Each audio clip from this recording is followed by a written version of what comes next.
Hello, I'm Stan. Do you know that phrase, Big Brother is watching you? In my case, it's Big Mother is watching you. Sounds creepy, eh? We all want to grow up, but in my case, growing up was really urgent. Because my mom is a control freak who needs to check my every step. Until I started going to school, I didn't even notice something was wrong with my life. I have a single mom, and of course she loves me so much, always defending me from everything, and being by my side. It's normal for a toddler, but school is time to learn to be independent, starting in small steps. I remember my first day. You know what often happens that kids start crying when separated from their parents for the first time? Well, there were tears, but it was my mom crying. Please don't go, oh please. Gosh, that was embarrassing. And at once, my mom wanted to control every step of my life. Every day, she came to take me from school, but we didn't drive away.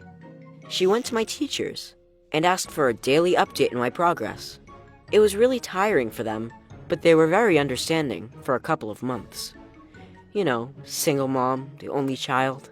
But after all, they asked to stop it. However, she took every chance to control me.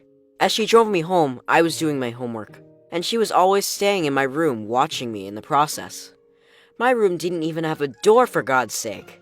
When I wanted to go for a walk with the kids from the neighborhood, she said, "I will accompany you, but I will not bother you. No worries." And she just stayed there, watching us from a distance. Needless to say, I didn't have many friends. No one wants to be observed all the time.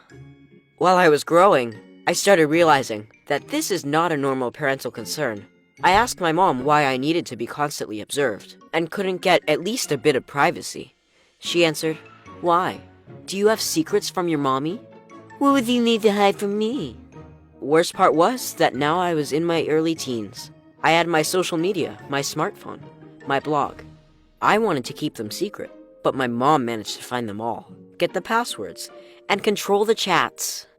It was so inspiring when I came home, and she just started to discuss my yesterday's conversation with someone. I tried to rebel, to change the passwords and get myself a freaking room door, but it finished with Mom's hysterics on how dangerous the world is, that it's full of criminals and pedophiles. And when I grew up, I would understand her. As I was 14, time came for drastic actions. I understood that it was impossible to reason with my mom, and to convince her to finally get a life. So I changed my tactics. I had to develop a secret life, because otherwise, I would have no social connections apart from my mom. I need to say that it required some James Bond skills. Every time inventing new information on where I was passing the time, providing cover stories, using secret gadgets in order to communicate with people online. For several months, it was going fine. Mom was sure I was leading a perfect homeschool home life, and I was enjoying social life like nearly any other teen. But one day, the catastrophe happened. I forgot my secret smartphone at home, and while I was absent, my mom found it, unblocked it, and read everything I had there. You can't imagine my emotions as I returned back home. I think at this point, my mom had sort of an emotional breakdown, seeing that I had slipped out of her control. That time, I was grounded for good.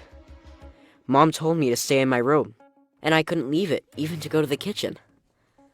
Obviously, I wasn't supposed to attend school.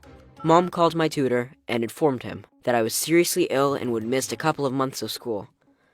I think she didn't realize the situation became crazy and very dangerous, and she was behaving like some kind of maniac. I understood I had to do something. Time came to stop the rebellion and to behave like an adult. I thought about a possible solution. I had a lot of free time to think, and came to my mom, convincing her to go to a family psychologist. Of course, first she said no, but I was insisting because I didn't see any other solutions, and also because this was the only way for me to leave the house. After all, she had to agree just to shut me up. Turned out, it was the one thing that we both needed badly. Mom was reluctant, but just in a half an hour, she was already opening up to the doctor. Turned out, I also had issues, but they were more a reaction to my mom's actions.